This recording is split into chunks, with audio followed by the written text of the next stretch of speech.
Hello বন্ধুরা, তোমরা সবাই কেমন আছো? আশা করি সবাই সুস্থ আছো, ভালো আছো। তো অনেক দিন পর দেখো একটা মজাদার রেসিপি নিয়ে তোমাদের সামনে চলে এসেছি। তো দেখো, মোচা সবাই কম বেশি সবাই ভালো খাও। আর পেঁয়াজ রসুনের রান্না খেতে খেতে যখনই মুখটা বাজে হয়ে যায়, তখনই দেখবা এই নিরামিষ রান্নাটা তোমাদেরকে খুবই ভালো লাগবে। তো দেখো মোচা, দেখো সকালবেলা আমি নিয়ে বসে পড়েছি।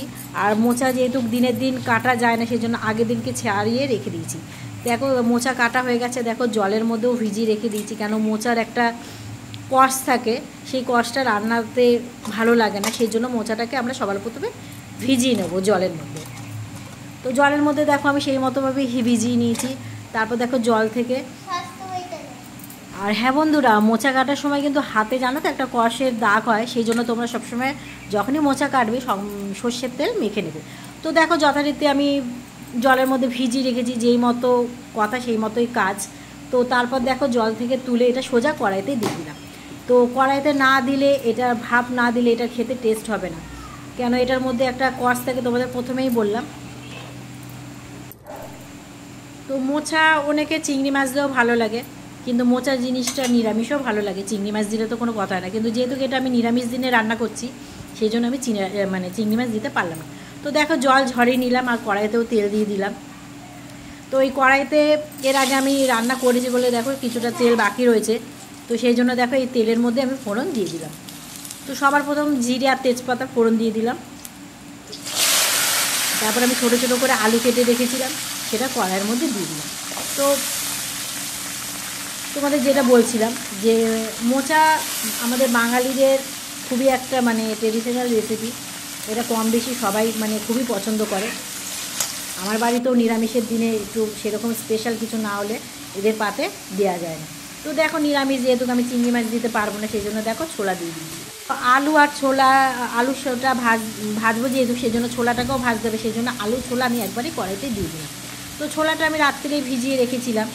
তো নিরামিষ দিনে চিংড়ি মাছ দেবো না, তো ছোলা দিয়েই রান্নাটা সারছি। তো আলু ছোলার সাথে একবারে ভেজে নিলাম। তো ভাজা হয়ে গেল, তার মধ্যে দেখো আমি দিয়ে দিলাম সামান্য নুন। আর মোচাতেও আমি নুন দিয়ে হলুদ দিয়ে ভাপ দিয়ে নিয়েছিলাম।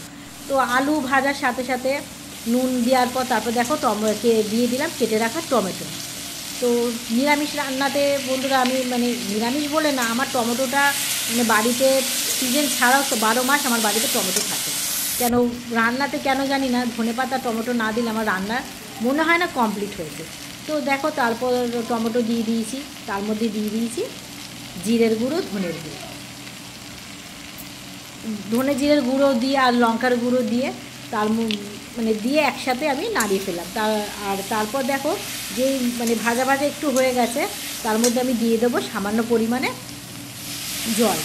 জলটা দিয়ে ভালো মতো আমাকে কষে নিতে হবে, কেন জিরে ধনের একটা কাঁচা গন্ধ হয়। তোমরা এর মধ্যে আদাও দিতে পারো, কিন্তু আমার বাড়িতে আদা খুব একটা কেউ পছন্দ করে না, কিন্তু নিরামিষ রান্নাতে আদা দিলে বেশি ভালো হয়, কিন্তু আমি দিলাম না, এটা আমি বাদ দিয়ে দিলাম। তো তোমরা এই জিরের গুঁড়ো ধনের গুঁড়োর মধ্যে আদাটা দিলে ভালো হবে।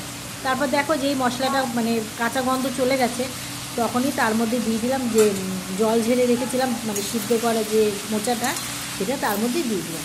তো এই মোচাটা আমি তোমাদেরকে বলে দিয়েছি যে আগের দিনকে আমি কেটেছি, ছাড়িয়ে রেখেছি বলে দেখো একটু কালো কালো হয়ে গেছে।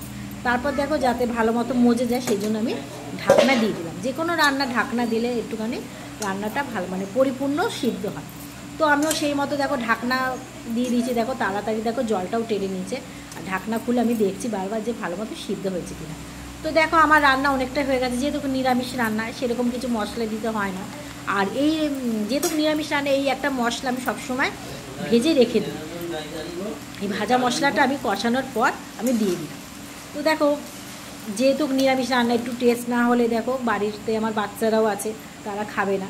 তো সেই জন্য দেখো একটুখানি এই ভাজা মশলাটা আমি তৈরি করে রেখে দিই, যে আমার রান্নাতে দিতে লাগে। তো দেখো ভাজা মশলাতে কষানোর পর আমি দিয়ে দিলাম, যে কোনো রান্না যেটা না দিলে স্বাদ অসম্পূর্ণ থাকে, সেটা কি নুন আর চিনি। তো দেখো নুনটা তো প্রথমেই দিয়ে দিয়েছি, তারপর দিয়ে দিলাম স্বাদ মতো চিনি। তো চিনিটা একটুখানি কম, নুনটা একটু কম হয়েছিল, ওটা আগে নুন দিয়েছি, তোমাদের বলতে ভুলে গেল।